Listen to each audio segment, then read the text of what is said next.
Hello everyone and welcome back to another episode of Monster vs. Monster here on CR Exposed. On today's episode we are watching two previously suggested groupings here of Bandits versus Kobolds. So to go with the old lore and story that's been quasi being made up here, some time ago this was formerly a Goblin cave. Then it became a Kobold cave if you go back and watch that Kobold versus Goblins, where the Kobolds won, just in straight numbers. Nothing special of, oh, we're doing traps or anything. This is just a way to look at the CR numbers to see if they're paired correctly. I'm not adjusting anything, I'm just playing them as they are. And if you've seen some of my videos, you'll know that some of these monsters are either even rated, underrated, or overrated. So in today's episode, we are looking at roughly a CR3 battle here, where each side has a total of CR3 in monsters. So our bandit side has a bandit captain of CR2 with 4 CR 1/8. Actually, no, we're going to be doing lower than CR3. It's going to be CR 1.5. Yeah, it should be 2.5. So yes, we have 2.5 with 4 CR 1/8 here equaling out to CR 1/2 plus a 2. So we have 2.5 for our bandits, and we have 2.5 on our kobolds. We have a dragon shield which is CR1, a dragon sorcerer which is also CR1, and then 4 CR 1/8 apathetic kobold warriors or evil kobold warriors. So on, we have 2 evil kobold warriors. Interesting. So we'll have to keep track of those. But in any event, we're going to see which of these monsters is the better monster, so to say. So, in theory, the kobolds have the slight advantage here as they are protecting their caves, as a group of bandits are infiltrating the caves to see if they can make this their new hideout. And without further ado, let's begin combat. So we'll go ahead and start combat and roll some initiative here.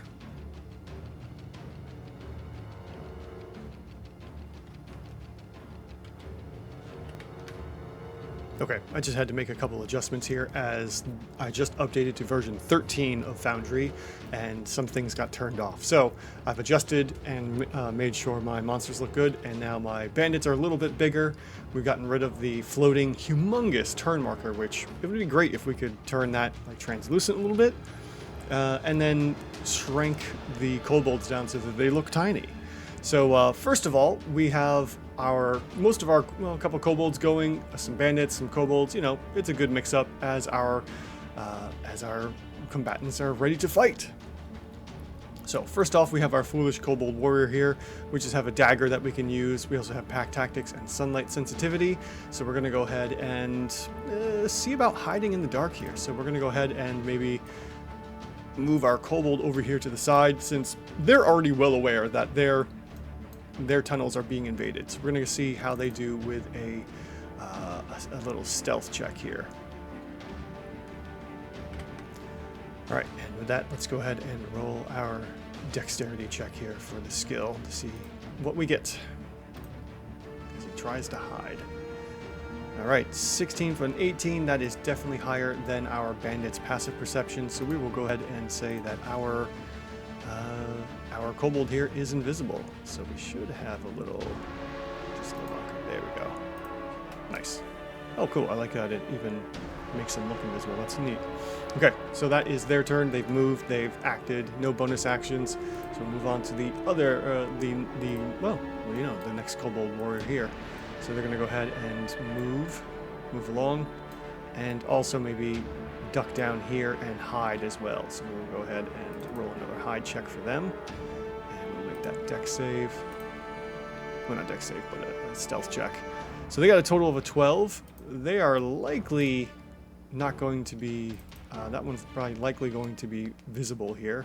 With a passive perception of 10, actually it looks like they are, since our captains, or our bandits here, don't have a great passive perception.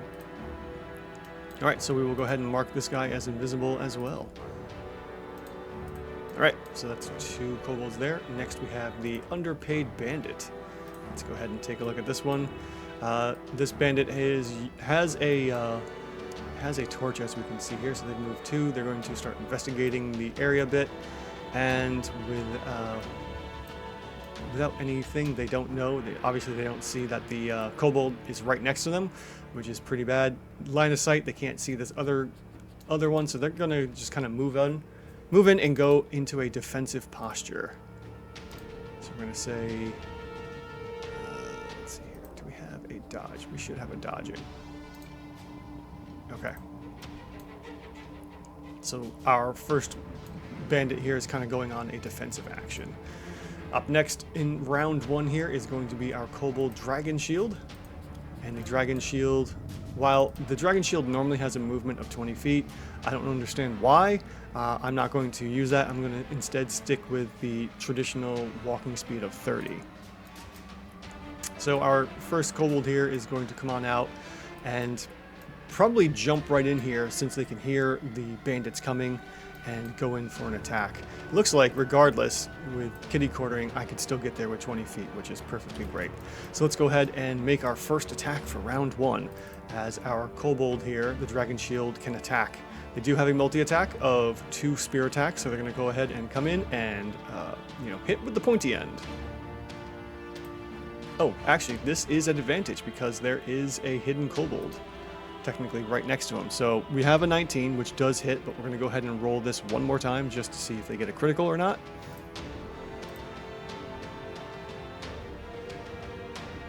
And we get a 21, still hits. Perfectly good. All right, just to double check some other things here. We are probably using a shield, I would believe. Let's take a look at the gear here. Yeah, we do have a shield, so we have to use the spear one-handed. Okay, so one-handed damage coming from the shield, coming from the spear as they attack, and this will be normal damage. 5 points plus for a total of 6 points of damage to the underpaid bandit. Actually, before I go any further, the bandit was on dodge, so the bonus, the pack tactics doesn't work here, so we would still result back to the 19. The 19 still hits, and we are going to apply the 6 points of damage to the to our bandit, who is already bloodied by attack number 1. So coming in, because our dragon shield has a second attack, we're going to go ahead and roll normal for our attacks and go in for that second spear attack. Base 16 to hit, total of 19, and the underpaid bandit is definitely hit with the advantage from pack tactics and the disadvantage from the dodge action. We are still dealing damage here. We're going to go ahead and roll normal damage, and that's going to be 3 plus 1 more point of damage, or 1 point from strength, and we're doing 4 points of total damage, and our underpaid bandit is already pretty much defeated. Yeah, it's got like, what, 1 hit point left? And that is our Kobold Dragon Shield. The Kobold Dragon Shield is going to stay there for this round, and we're going to move on to the apathetic Kobold Warrior here, who's in the back, and is just going to go ahead and, let's see here, they do have a dagger. I guess that's all they have. They used to have slings, but we're going to go ahead and have them chuck a dagger here. And they're going to get advantage because of that, but with the disadvantage from dodge. So we're going to go ahead and rush out 25 feet. And they're going to go ahead and target throwing one of their ranged daggers. How many daggers do they have? You know, enough. And the total is a base 15 with plus 4 for a total of 19. That is another hit, and this bandit is pretty much good as dead. Total 3 on the dice for a total of 5. And applying that damage, we have our first casualty here, as the bandit, the underpaid bandit, has fallen before he could even say anything. The torch does fall to the ground, and we got ourselves a dead bandit here. So select movement action. Oh, interesting. Okay, bam, dead. All right, so that is 1 dead bandit. And then our kobold here is just going to finish their move and duck off to the walls here. Up next is another worried bandit who is going to go ahead and take their turn next. They, right off the bat, they can see from line of sight in the torch that this is all has suddenly all happened, and they're going to go ahead and take a shot. I think they has a light crossbow. Yes, going to go ahead and draw the light crossbow and take a shot at this kobold dragon shield from the distance here instead of rushing in to attack. Let's go ahead and get the light crossbow out. I'm just going to go ahead and drop that in there so it's quicker for me to attack with. And we will go ahead and make that attack. That is going to be a 16, total of 19 to hit, which does indeed hit the 15 of the Kobold Dragon Shield's AC here. We're going to go ahead and roll damage. So we have a total of 6 points of damage here from our Worried Bandit, and we're going to apply that to our Dragon Shield, who takes a little bit of damage. Not a lot here, but, you know, this is a CR1 monster here, so no surprises there. The Worried Bandit goes ahead and takes a couple worried steps back just for flavor, and is finishing off their turn behind the Bandit Captain, who is not too pleased with their actions already. Next up is the Kobold Scale Sorcerer. So let's take a look at our Scaled Sorcerer and see what we can do here for spells. We have Spellcasting, Chromatic Bolt, some daggers, a multi-attack for 2 daggers or Chromatic Bolt attacks. And then we probably have some spells here. We have Charm Person, Fog Cloud, Levitate, Mage Hand, and Prestidigitation. If I can stumble over that even more, that'd be great. So basically, our Kobold Scale Sorcerer is going to be dealing a whole bunch of basically arcane blasts, like from the Warlocks? Yeah. Eldritch Blast, there we go. Alright, so our Kobold Scale Sorcerer here can walk 30 feet, even though it looks like they have wings. Looks like those must be makeshift wings. They're going to go ahead and walk up and out, and probably get behind these stones here. Going to hunker down and kind of give the Kobold here +2 AC if they are attacked by anything. Beyond that, they'll do like a ready action to sling one of their bolts to attack once they see a bandit come into place here. So we're going to do a ready action on them. 25 walk. Interesting. Okay, that's cool. Right, so they are readied. I don't think there's a thing for readied. Mark paralyzed. Do we have anything else here? Just want to double check. Petrified, poison, prone, restrained, silent, sleeping, stable. No, nothing for a ready action, so I just have to remember that they have the ready action going. So up next is the Foolish Bandit, who's up here. Can also see the Dragon Shield. It's going to go ahead and also take a shot. So we're just going to take a pop shot with the light crossbow, draws, loads, and fires, which is unfortunately a miss with a 13. The bandit doesn't make the shot and is going to go ahead and cower back a little bit. They are also holding a torch, and we're just going with it as it is. All right, up next is the Bandit Captain, who makes a couple gruff remarks to the bandits there, and probably is going to rush in to try and fight off this Dragon Shield, considering, you know, it's just a kobold, quote unquote. 1, 2, 3. Let's see here. Do they have the? Oh, they don't have a. Oh man, that's funny. Okay, so 10 feet to there, 25 feet to there, and rushes in, stepping aside of the bandit, underpaid bandit here, and goes in for the attack. We have the parry action. We have pistol, scimitar, and multi-attack.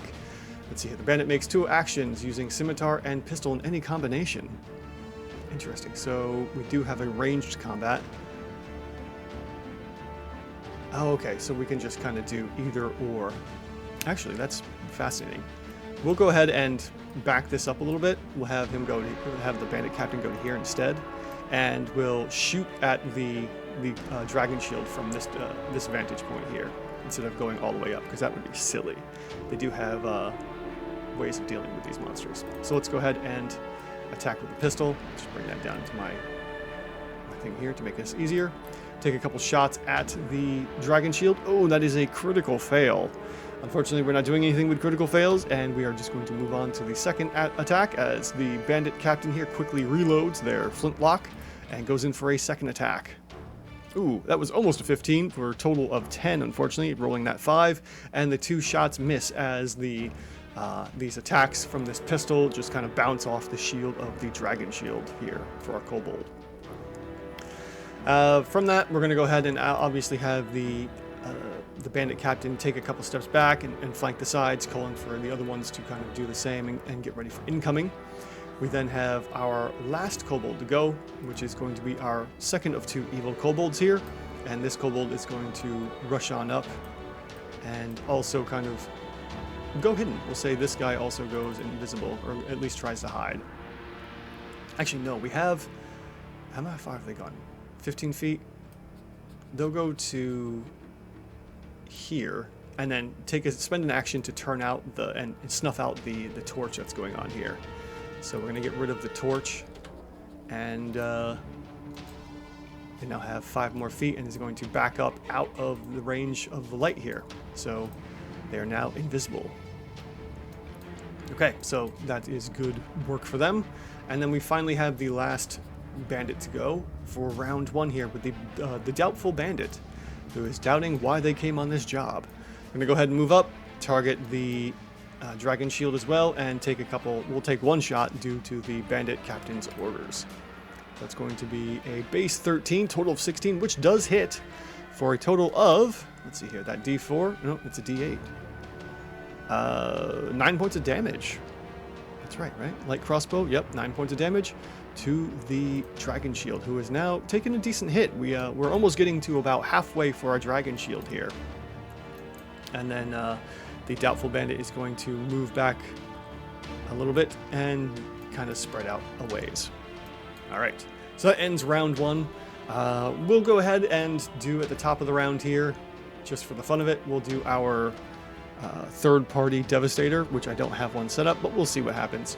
Considering this is round 1, we'll do like we'll just do like a small percentage here. If we roll 100, you know, we'll see what happens. But beyond that, with a 1, we get nothing. Now, ironically, if I had picked the lower end and did a 1 instead of 100, the game would be over, technically. Something massive would come back in and destroy both parties. But since I decided to go high rather than low, that's it. That's all we got here. So we're going on to round 2, and we go now to the Foolish Kobold Warrior, who, we'll say, with the Foolish name, is going to go ahead and sprint on out. Well, let's see here. We got 1, 2, 3, 4, 5, 6. Yeah, can just get to the Bandit Captain. So they're going to go ahead and break their stealth so that they can do this. Otherwise, we would only get half movement, and they don't have anything to give them extra movement speed. So they're going to go ahead and break their stealth. Let's see here. Go ahead, break. Nope. There we go. Nope. Wait. Hold on. Wait for it. Wait for it. There we go. Invisible's been broken. They go rushing up, hissing and scowling, and we'll end their turn right there. And then they come on in to go ahead and take a dagger attack at the Bandit Captain. All right, so I'm going to drop that in there. So we have the ease of attacks, and we will go ahead and make that attack. Nothing special, just a straight attack, but that is a base 15, total of 19, which hits the Captain's AC of 15. We then go ahead and roll damage, and that is going to be rolling damage. Come on. What'd I do? There seems to be an issue. Weird. Let me see what's going on here. You are accessing the global ray, which is now namespaced. All right, so there's some kind of an error here going on. Let's see here. Let's try rolling this way. All right, so that rolled, at least. Perfect. Okay, so we get 3 points of damage to the Bandit Captain, who takes their first point of damage in round 2. And they've moved, they've run, and they can't do any bonus actions, so that is the end of their turn. Moving on, we have the other evil Kobold Warrior, who's going to... 1, 2, 3... they can stealth out, and then kind of surprise. It doesn't really matter because we now have pack tactics here, so they're going to get this anyways. So we'll go ahead and make that target as they come on out to attack. They're going to roll at advantage for the for having pack tactics and all that. Go ahead and remove that. They're now visible. 24 to hit. This is not a crit, I don't believe. Oh, it is a critical. All right, so that's a critical hit. And yeah, the double check mark shows a critical. So we're going to go ahead and roll critical damage. Okay, that's 7 points of damage as we rolled a 2 and a 3 on the 2d4 plus a 2. And we now have 7 points of damage to the bandit captain, who probably wishes they had moved a little further back. Ending the kobold warrior's turn that was stealth. They go ahead and back out. They've moved in, they have attacked. That's it for their turn. We now move on to the kobold dragon shield, who is going to 1, 2, 3, yeah, can still make it here.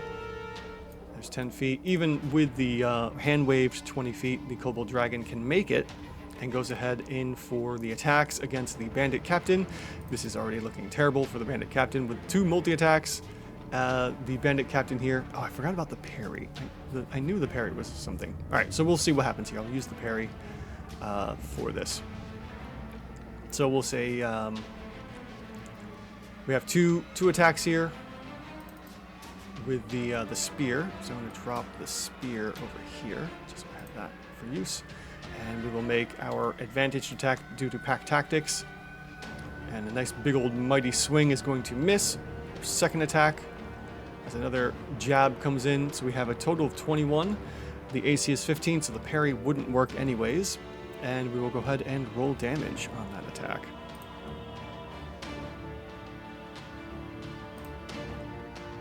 Oh, it seems to be messing up again. Alright, so I'll have to stop messing around like that. There we go. Okay, bandit captain takes 6 points of damage here, as the captain is now being swarmed by a bunch of kobolds. Alright, that is the end of the kobolds dragon shield's turn. We now have the apathetic warrior, who is far back here. They're going to go ahead and rush up into 3, 4, 5, 6 to there and go ahead and go stealth. So let's see here. Do a stealth check for them. That's going to be a 4. They don't stealth at all. They're probably peeking their head around the corner too much. And that's the end of their turn for the apathetic. Next, we have the worried bandit, who is going to go ahead and take a shot to try and help out the captain here at the closest kobold. Being a little smaller, it's better for them to, maybe take out the smaller ones instead of this massive dragon shield, who seems to be able to hold their own. And the bandit here is going to go ahead and take an attack. That's going to be base 11, total of 14 to just hit the kobold's 14 AC, and we go ahead and roll damage. That's base 6, total of -7 hit points, and we have our first dead kobold as the worried bandit goes ahead and takes out the kobold. Alright, that's a unfortunately dead kobold. So we're now 1 for 1 here, as both sides have evened out.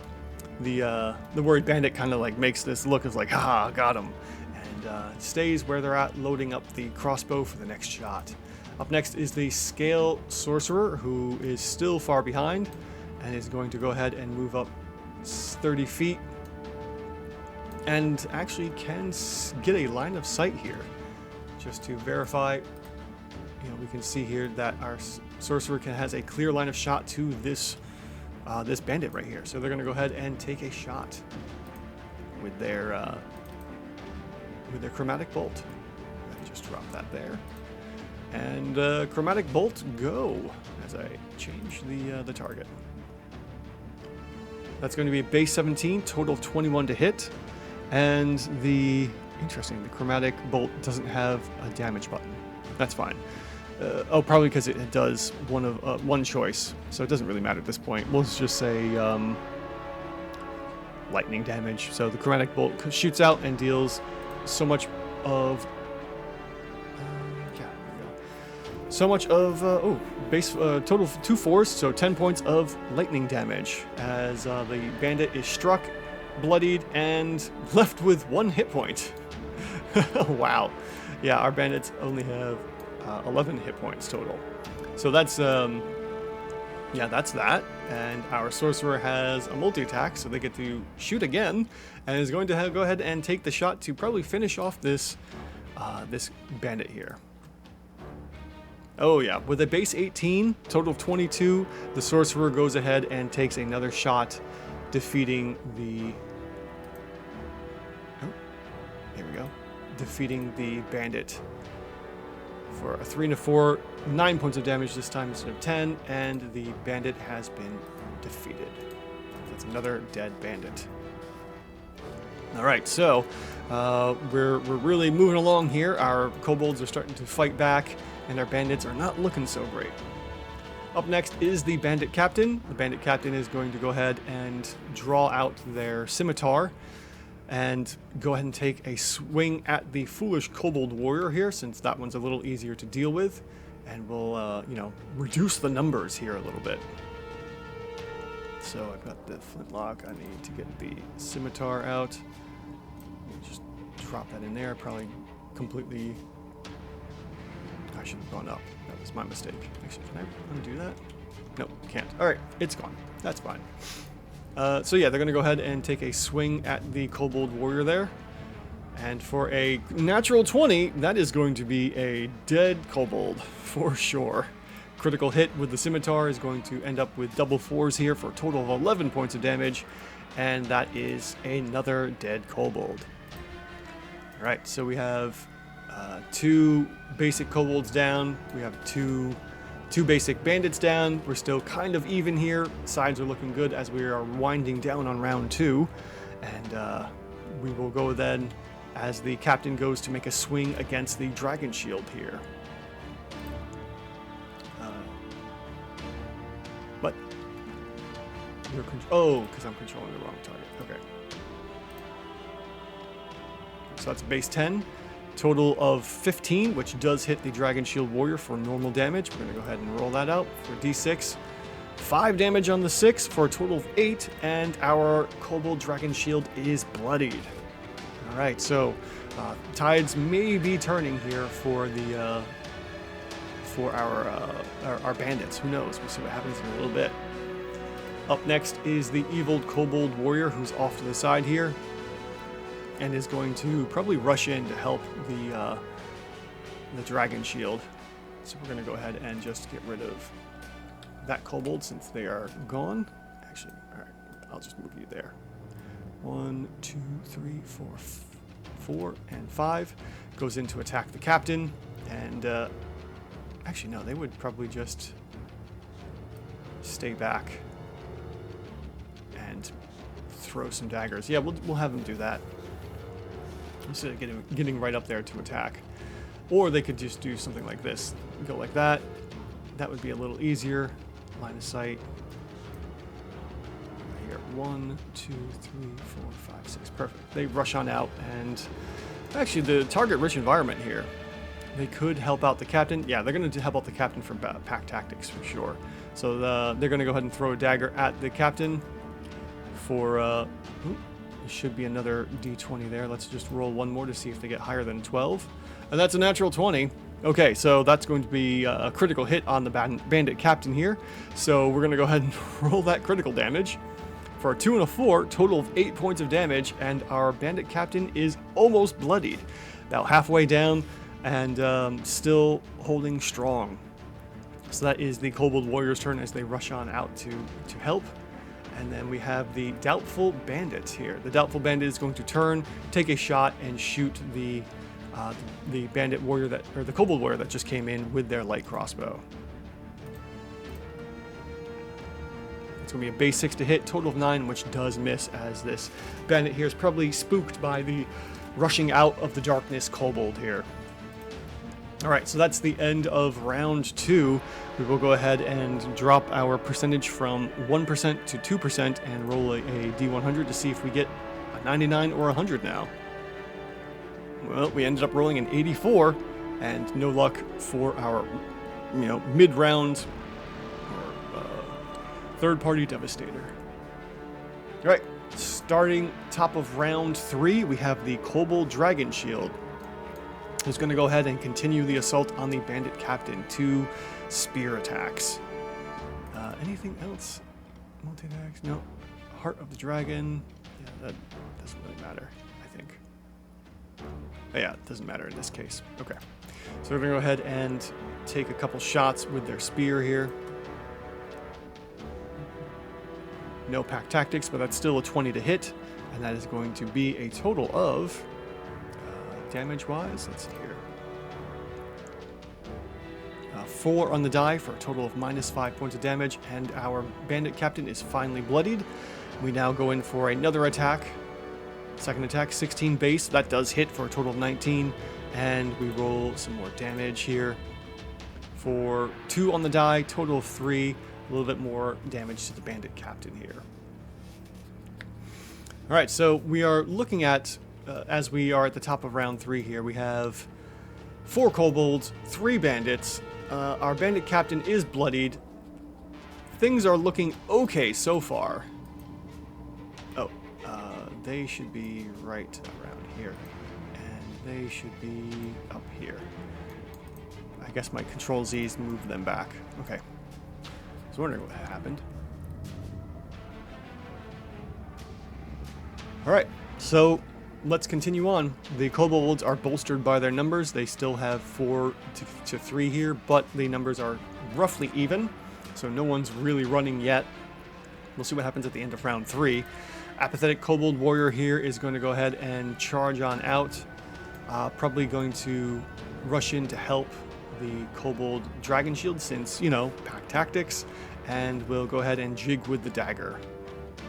And 1 dagger attack. Actually, that should be at advantage, which I forgot to roll again. So second d20 here. All right, total of base 6 plus 4. That's a 10. That is still going to miss the bandit captain's AC of 15. So this warrior comes rushing out from the shadows, you know, running out, and unfortunately misses the attack. Up next is the worried bandit, who is still kind of like, I don't know if we should be here. I don't know if we should be here, boss. And goes ahead and takes a shot at the evil kobold warrior who's popped out. And let's see what happens here. So, natural 20. That's another natural 20 for the night, folks, here. That's probably what I should do, is make the percentages based on how many natural 20s or natural 1s we roll here in the game going forward. That's a fun idea. In any event, we do have a natural 20, so we'll go ahead and roll critical damage for a 6 and an 8 of total 15 points of damage, knocking out another kobold, unfortunately. We have just lost our 3rd kobold, sadly. Still worried. The worried bandit here is starting to make their way out of the cave. In essence, probably going to run. Up next is the Kobold Scale Sorcerer, who is now, going to come in and use some of their magic just for the fun of it. So we're going to have the Scale Sorcerer, kind of cocky here, is going to go ahead and use their spell of, where is it hiding? Charm Person. We're going to see what happens here. How many uses of that did they get? In any event, we're going to have the Scale Sorcerer here try to charm the bandit captain. When humanoid you can see within range makes a wisdom save. It does so with advantage if you or your allies are fighting it. Oh, well, probably wouldn't do that then, because they would know better. Alright, they would do that beforehand. So we're gonna nix that. We'll say, nope, no thank you on the charm person. That's silly. Would have done it beforehand. So we'll just go for the bolts, the chromatic bolts here.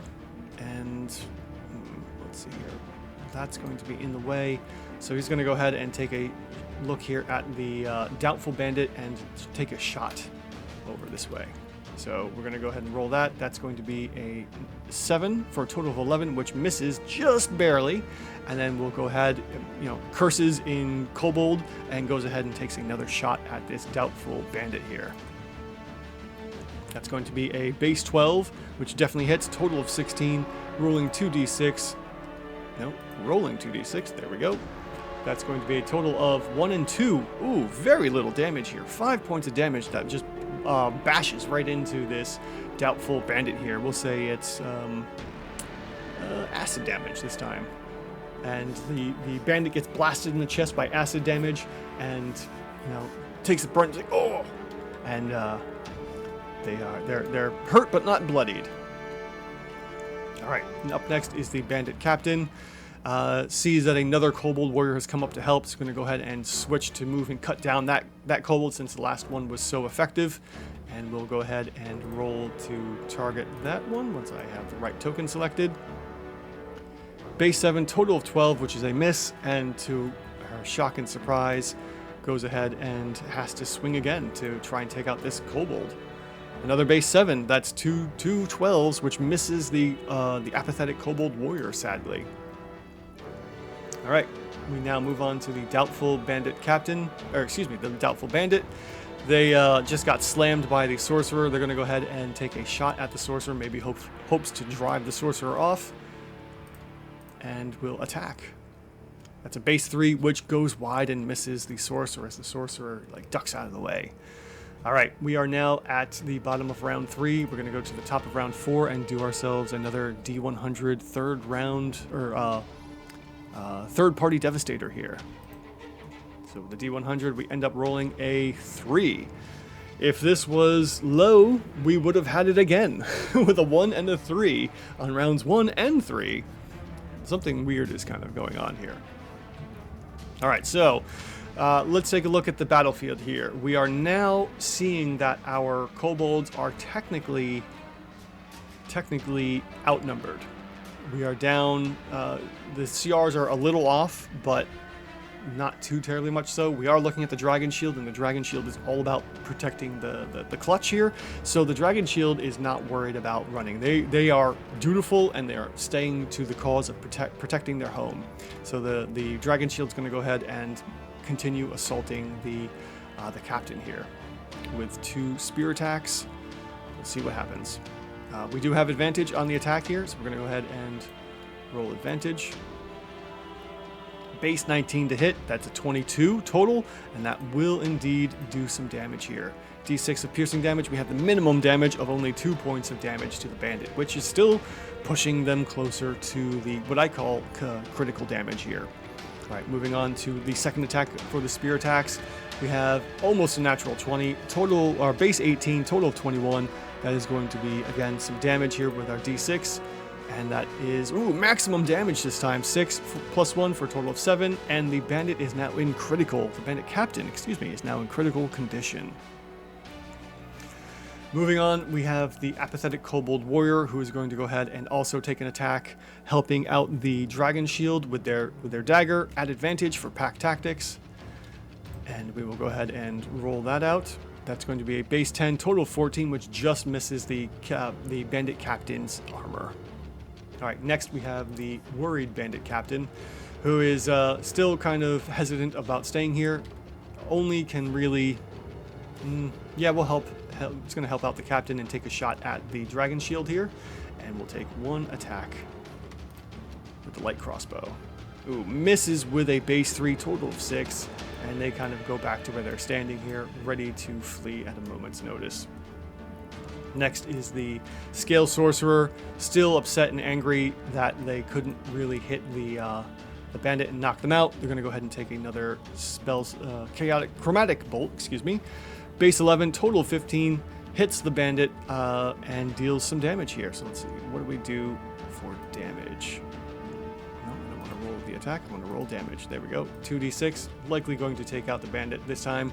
Total base of 8 with a 5 and a 3, total of 10, and that indeed bloodies and kills the bandit here. We have another dead bandit. We are now back, basically, we are, pretty much even, technically. Bandit captain is a 2. We have 2 CR1s and a 1 CR1/8 on both sides. We're even again, but not looking so great here. So it looks like we are moving on to the bandit captain. The bandit captain is bloodied and is technically outnumbered. Another bandit has just been defeated. The bandit captain is going to call for a retreat and disengages from the attack. Although I did also forget the parry once again. So disengages and starts rushing out to try and save their own lives. Let's see here, that's 15. So we're going to have the bandit captain rush from there. And then we will end round 4 here. We're going to go ahead and roll our D100. We'll see, rolling high. 96. That triggers it because we're round 4. And, well, hold on. Let me see here. 100, 99, 98, 97. No, we are 1 off. 97 is what would have triggered. We were so close. Something in the bushes and in the forest outside of this cave rustles, and there's like this groaning noise, but ever so close. You know, there's a bunch of birds that are suddenly shocked off, like flies off into the night sky here as you know, something menacing and evil is out there waiting. All right, next is the dragon shield to go, and the dragon shield is going to take the effort to go ahead and, you know, protect their cave here, and is targeting the bandit, the worried bandit who has been trying to leave this whole time and probably should have left quite a while ago. All right, 2 strikes with the spear at regular, no damage, or excuse me, no advantage. Base 2, total of 5 misses, and then a second attack. Ooh, base 18, total of 21. That's a hit. Let's see what we get for damage here. D6 plus a little bit. That's going to be 3 points of damage to the worried bandit. They get struck, and still living at the moment. All right, next is the apathetic kobold warrior, who's going to move into position to help out as well. They're going to just get on over here and attack at advantage with the dagger attack. Pack tactics, and that's going to be a base 8, total of 12, which just hits. Rolling damage, we have a D4, 3 total, or 3 on the die, total of 5. That's another attack, bloodying the bandit who is just barely living, and they're going to go ahead and run screaming, disengaging, trying to survive here, and runs, let's see here, and runs into the bushes here, or trees or whatever, to get out of this. And for all intents and purposes, we're going to say combat ends here as the kobolds have defended their home, ever so barely. But, you know, that scale sorcerer really came in clutch at the end there with driving out the bandits here. And yeah, so the bandits, whoever these bandits belong to, you know, we have a bandit captain, but maybe there's a bandit leader somewhere. They're going to have to report to them and say, like, we weren't able to get this cave here. And the kobolds, once again, hold their territory. Thank you all so much for watching, and if you've enjoyed this, please give the video, this Monster vs. Monster, a thumbs up, share it, you know, comment, subscribe, do all that fun stuff, and I will see you in the next one.